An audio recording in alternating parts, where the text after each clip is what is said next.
I'm Leah. I met my husband Curtis in college at a party a friend invited us to. We started hanging out, going on outings, and grabbing meals together. Over time, Curtis and I grew closer. He made the first move, and I found myself drawn to his kindness. We started dating. But recently, strange things began happening. Trash appeared in my apartment mailbox, and I received anonymous phone calls that hung up as soon as I answered. I talked to Curtis about it and changed my phone number, but the anonymous calls continued on the new number. Honestly, it started to wear me down emotionally. Then, one day, Curtis invited me to a fireworks show. I wasn't in the mood because of the daily stress, but Curtis said, "Don't look so down. You'll ruin the fireworks. Cheer up. You'll feel better." You're right. I should enjoy myself since we're here. I decided to change my mood and enjoy the fireworks. As beautiful fireworks lit up the sky, Curtis suddenly shouted, "Leah, look!" The next fireworks spelled out, "Leah, will you marry me?" People around us started murmuring, and Curtis gave me the biggest smile. "I want you to be happy forever, Leah. Let's always be together." "Thank you. I'm so happy. Please make me happy." I couldn't help but cry. Curtis smiled, acknowledging the congratulations from those around us. Curtis' dad is a big-shot real estate agent, and Curtis is the vice president. So, I, a country girl, joined the world of the rich and famous. We moved into a luxury apartment owned by his dad and decided to build our own house, which was completed in 2 months. Our new home was spacious, with white walls and a lovely scent of wood. Then, one day, Curtis said, "Nicole and Garrett are coming over this Sunday to celebrate our move. Sorry for the short notice." "What? We just moved in 2 days ago. We're not even unpacked." But okay, to be honest, I wasn't fond of Nicole, my sister-in-law. When we announced our engagement, she looked unhappy. She got married 6 months later and wore a white dress to our wedding, sticking close to Curtis and stealing the spotlight. But I decided to make the best of it. On Sunday, as I was making homemade pizza, the video doorbell rang. "Oh, Nicole's here." "Isn't it supposed to be at 12? It's only 11. "Okay, I'm coming." I rushed to the door, but Nicole was already heading to the living room without a greeting. She passed by me as if I wasn't there. "Curtis, a housewarming gift. Open it." "Nicole, it's been a while since the wedding. At least say hello." Nicole reluctantly greeted me and handed over a box. "Thanks. Let's see what's inside." It was a glass photo clock with a picture of Curtis and Nicole. I felt uneasy. From the way she was acting earlier, I thought she was dissatisfied with me and Curtis getting married. Normally, the photo should be of the married couple, not siblings. "Who cares? You're always with Curtis. I hardly see him. Let me have this." "Oh, sure." Nicole moved our wedding photo and placed the clock in a prominent spot. I pretended not to notice. Nicole said she wanted to see the rooms and went upstairs, pulling Curtis along. Her husband Garrett was left standing, looking at his phone. "Are you working? Please have a seat." "Ah, sorry," Garrett said and sat down. I prepared the meal and set the table. "The food's ready. Please eat while it's hot." Nicole came over and said, "Oh, I forgot. I brought some meat. Let's have a barbecue." I was stunned. A barbecue in our new home? The smell would permeate the whole house. I wasn't thrilled about it. Curtis seemed unfazed. "Nicole, that's some quality meat. Let's have a barbecue, Leah." Sure, it looks delicious." I couldn't help but force a smile. "Great! It's a nice brisket, right? I've already invited Mom and Dad. Let's all have a fun barbecue party." "Whose house does she think this is?" I was getting angry at Nicole's audacity, but I held back because my in-laws were coming. I took the opportunity to serve my homemade pizza to my in-laws. When everyone gathered, I placed the hot pizza on the table. Nicole pushed her plate aside and put her meat, vegetables, and drinks on the table.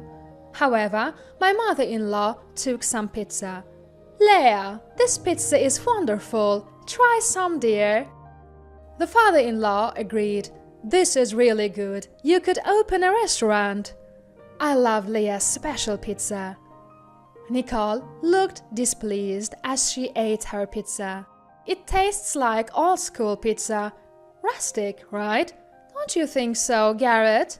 Caught off guard, Garrett said, it has a nostalgic taste, I guess." I distanced myself from Nicole and started grilling meat near my in-laws. "Leah, let us handle this. You should eat." "Thank you, I'll eat later. Please go ahead." Nicole bossed me around without mercy. "Leah, could you grill that meat over there? And we're running low on beer." "Sure, but it looks like we're out of beer. I'll go buy some." "No, I'll go," Curtis offered. "Now, Curtis, we're all together for the first time in a while. Leah, please go." I went to the nearby supermarket, as Nicole instructed, to buy beer and hurried back home. When I returned, Garrett was on the phone at the entrance. "I can't make it today. I'll go tomorrow." He noticed me and went inside. "Sorry for the wait. Here's the beer." "Thank you, Leah. Why don't you sit down and eat?" Nicole seated me and placed some grilled corn on my plate, which I reluctantly ate.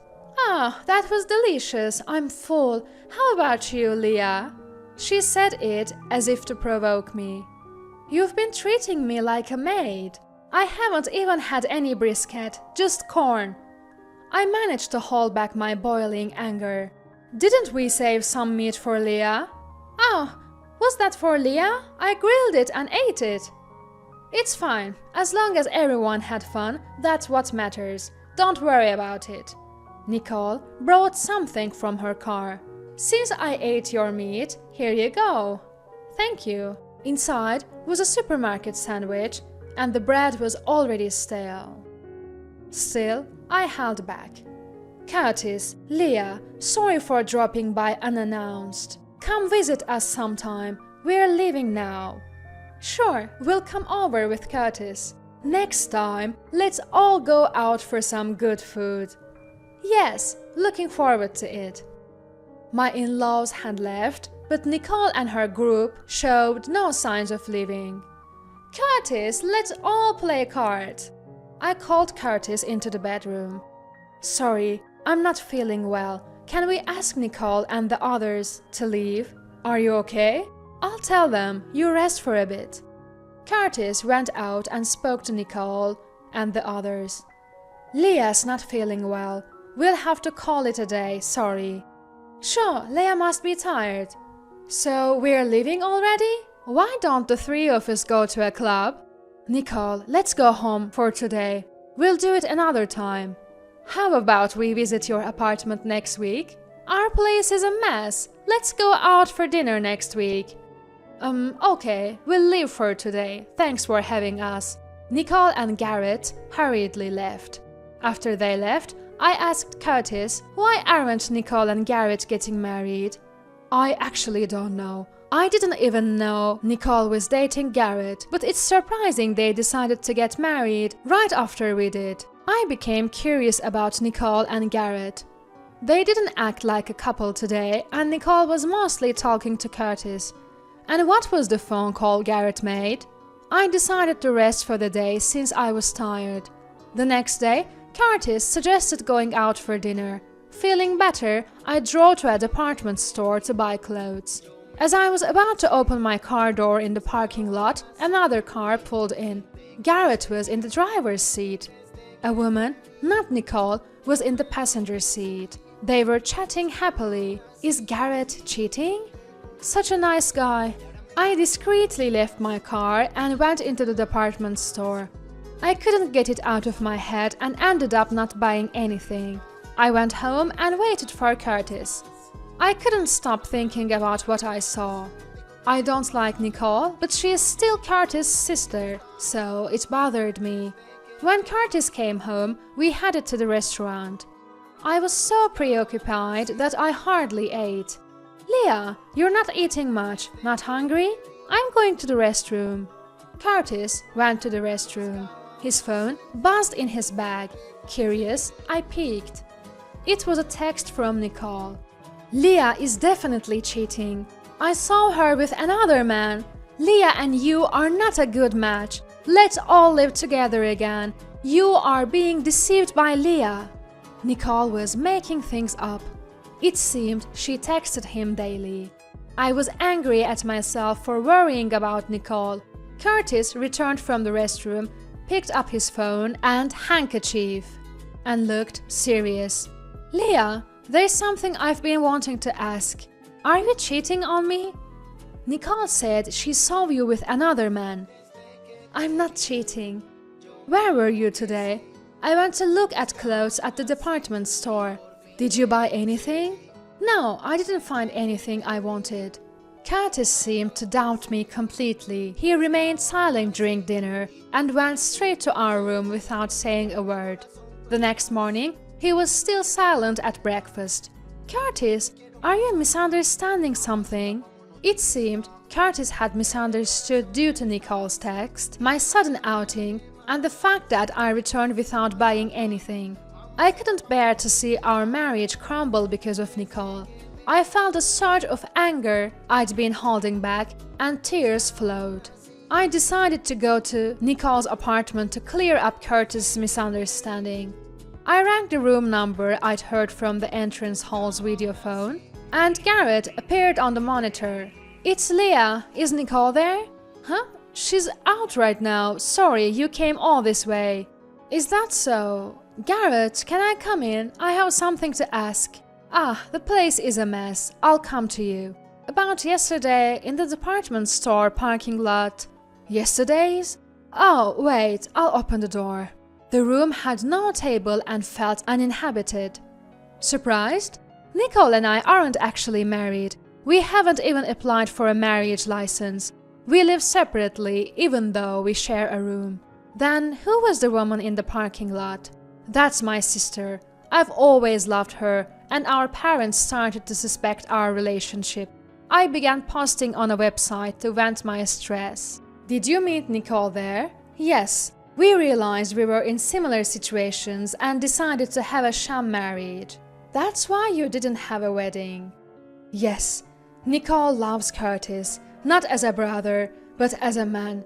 She's trying to break you two up. Even I don't know what to do about her behavior." Nicole has always liked Curtis as a man, not as an older brother.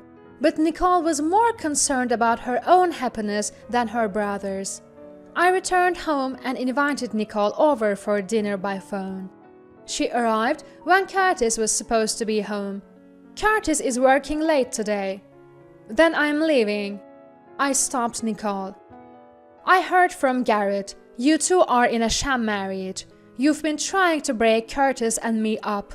You texted Curtis that I was cheating, didn't you?" "So what? Curtis is mine. I won't give him to anyone. I've been getting rid of nuisances like you." Just then, Curtis, who had been hiding, stepped between us. "Nicole, stop! Is this a lie?" "Curtis, you're here? You said you were working late. You lied?" "I invited Nicole here today. I wanted to hear the truth from her, but I'm disappointed. Nicole, apologize to Leah first." Nicole glared at me in silence. "If you can't apologize after hurting someone I care about, I'll stop being your brother today. If you really care about me, don't take away my happiness." Nicole broke down crying. I felt like I was hitting my head on the floor and regretting what I had done. I told her, "I can't forgive you right away, but I understand how you feel. Please find your own happiness. When this baby is born, I want you to hold them." "Leah, you're pregnant?"